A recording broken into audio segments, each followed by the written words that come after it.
வணக்கம். Multi technician. இன்றைக்கி வந்து 2 உரை இறக்கியிருக்காங்க. அந்த 2 பேருக்கு வந்து வேஸ்ட் லைன் மட்டும் தண்ணி திருப்பி விடணும்.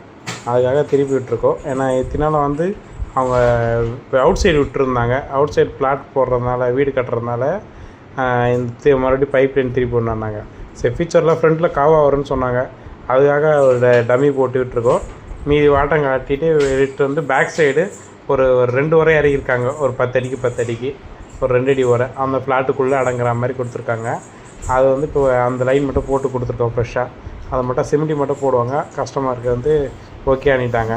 அதுக்கப்புறம் மேலே ஒரு வாஷிங் மிஷின் வந்து வாடகை வர்றதுக்கு அவங்க கேட்டிருந்தாங்க. சரி, கரெக்டாக இல்லைன்னு சொல்லிட்டு அதுக்காக ஒரு 1 இன்ச் பைப் போட்டு கீழேருந்து இறக்கியிருக்கோம் ஃபுல்லாக.